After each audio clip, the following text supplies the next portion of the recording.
1916 Western Front. Mud, cold, endless shell craters. Artillery already rules the battlefield. Not rifles, not bayonets, not cavalry. Artillery. Big guns decide everything. Before an attack begins, hours of shelling. Before a defense collapses, days of bombardment. If the artillery is stronger, you win. If it isn't, you die. But there's one massive problem. These guns can't move. Each cannon weighs several tons. They're dragged by horses, pulled through mud, through trenches, through broken ground that looks like the surface of the moon. Setting up takes hours, sometimes an entire day. By the time the gun is ready, the battle has already moved somewhere else. Artillery is powerful, but slow, and modern war is becoming fast, too fast. Then something new appears, a machine on tracks, covered in steel, crawling over mud like it doesn't care. The tank.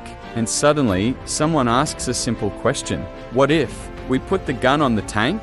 Not behind the army, not kilometers away, right there, moving with the soldiers. It sounds obvious today. Back then, it sounded insane. In the 1920s and 30 seconds, engineers start experimenting.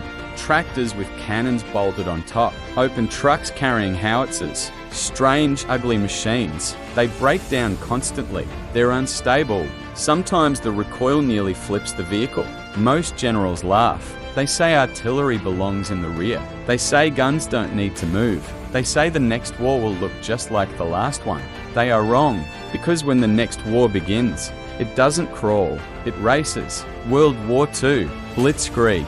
Entire armies moving dozens of kilometers a day, tanks breaking through lines in hours, front lines changing every morning, and suddenly, traditional artillery becomes useless. A gun that needs 6 hours to deploy is already irrelevant, so countries improvise, fast. The Germans take old tank chassis, rip off the turrets, bolt massive howitzers on top. Now their artillery moves with the panzers. They stop, fire, and move again within minutes. Shoot, disappear, before enemy shells can even land. The Americans do the same. Mobile guns following infantry like bodyguards. Always close, always ready. Instant support. Need fire on that hill? 30 seconds. Done. The Soviets go even bigger. Huge cannons on armored hulls. So powerful, one shell can destroy a bunker, or a building, or a tank. Soldiers give them nicknames. Beast killers, because anything they hit simply stops existing.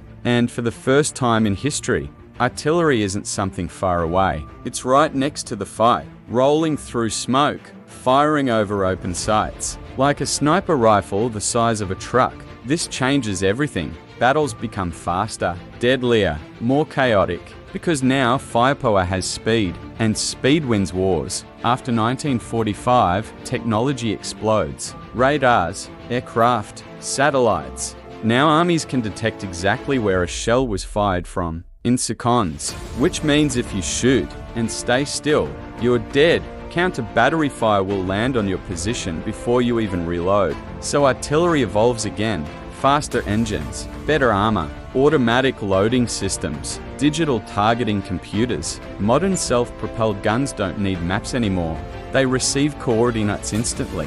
Stop, fire 3 rounds, drive away, all in under a minute. Some systems can fire multiple shells at different angles, so they all land at the same time. Imagine that, 5 explosions, simultaneously, from one vehicle. The enemy doesn't even hear the first shot before everything hits at once. Today, most casualties in modern wars don't come from bullets. They don't come from tanks. They come from artillery. Still, just like 100 years ago. But now it's smarter, longer range, more precise. GPS-guided shells, laser-guided rounds, drone spotting. A gun crew can hit a target 40 kilometers away without even seeing it.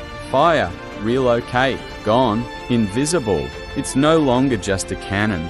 It's a mobile computer with devastating firepower. From horses dragging guns through mud to armored vehicles firing across the horizon.